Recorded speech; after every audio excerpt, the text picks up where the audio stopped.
Hello, everybody. Today I'm going to help you with the concept of elapsed time, which is how long something takes.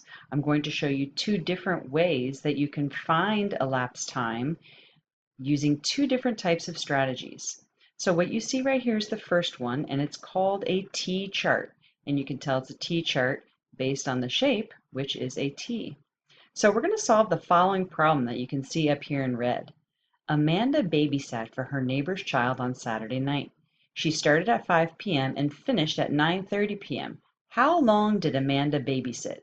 Now, the reason why we need to use two different strategies here, or the reason that we use strategies and not just simple subtraction, is that time doesn't work on the same scale. Time is in 12-hour or 24-hour increments and is not an infinite number like a regular number would be if we were subtracting. So we have to use different strategies. So this first one is a T-chart, and I'm going to show you how we solve this type of a problem. So what we do on the top right here, on the top left-hand side, is we write the beginning time that we are starting for finding out how long Amanda babysat. So you would write 5 p.m. on the top up here, and then on this side we write the end time. So we're going to write 9:30 p.m. right here. Now when you use the T-chart, what you do right here is you show the increments that you are increasing from the 5 to the 9:30 on the side right here.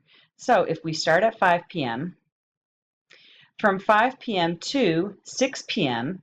is 1 hour. So what you would write right here is 6 p.m., and I'll just write 6 for shorthand, and then you write 1 hour. And I'm writing HR as a shorthand here. And then we go to 7 p.m., and that's an additional 1 hour. We move to 8 p.m., and that's an additional 1 hour. And then we move on to 9 p.m., that's an additional 1 hour. And then we notice that we have some time between 9 and 9:30, and that's 30 minutes. So then we write 9:30 here, and that we're going to write is 30 minutes. And I'm writing M-I-N just for some shorthand here. And then at the end here, we can't just leave it purely like this because we don't know how much time has elapsed from 5 p.m. to 9:30. So we add all of these times right here. And if we do that, 1 hour plus 1 hour plus 1 hour plus 1 hour is 4 hours. And then we add the additional 30 minutes. We have 4 hours and 30 minutes.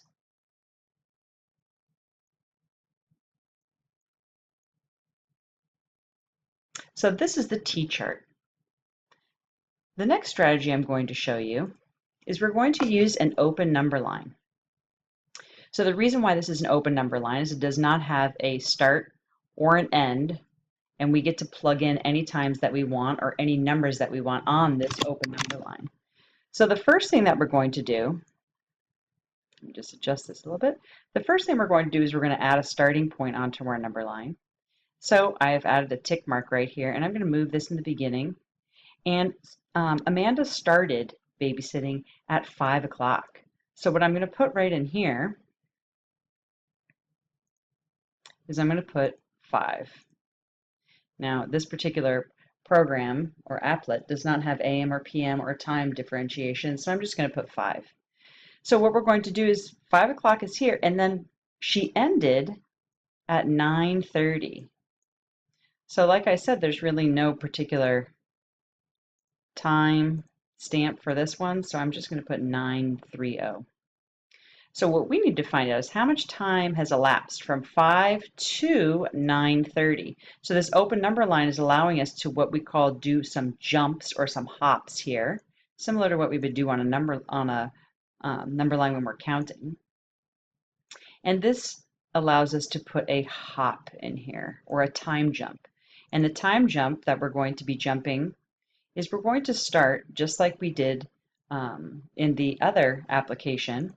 like this, is we're going to start counting by hours first because that's our largest period of time, and it makes it easier for us when we're trying to find the time elapsed from 5 to 9:30. So I'm going to put in here 1 hour. So from 5, if I add 1 hour, I hop 1 hour, I end up at 6 p.m. So I'm going to put 6 in here. So I have jumped 1 hour from 5 to 6, and I'm actually going to make this a little bit smaller just so I have some room. And I'm going to do the same thing. I'm going to add another hour. I'm going to put it right here, and then I'm going to add another tick mark because now that I have jumped from 6, 1 hour is 7. And then I'm going to do the same, I'm going to repeat the same thing from 7, adding an hour, I get to 8. I'm going to do the same thing again. Oops.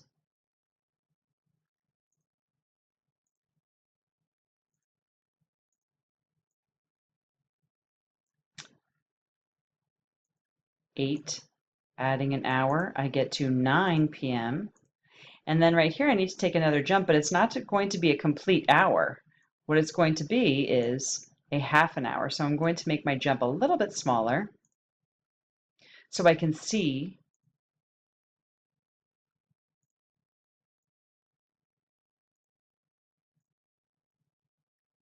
and this time I'm going to change the size, and I'm also going to change what's written inside here. I'm going to do 30. So now what I have to do is, this is beautiful, but I have to find out the time that is elapsed between 5 and 9:30. So I count up all my hops. I count 1 hour, 2 hours, 3 hours, 4 hours, and then I do 4 hours plus 30 minutes gives me 4 hours and 30 minutes.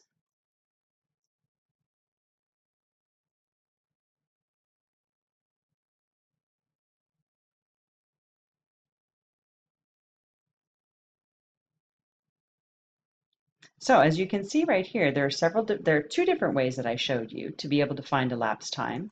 The first one, we used a T-chart where we wrote the times on the left side and the amount of hours that elapsed between each time, and then added them up to find the total elapsed time of 4 hours and 30 minutes. And then we went and moved on to an open number line where we were able to see the actual hops from each hour and then add up the hours and any minutes and find the same answer. So I hope these two strategies are helpful for you when you try to find elapsed time.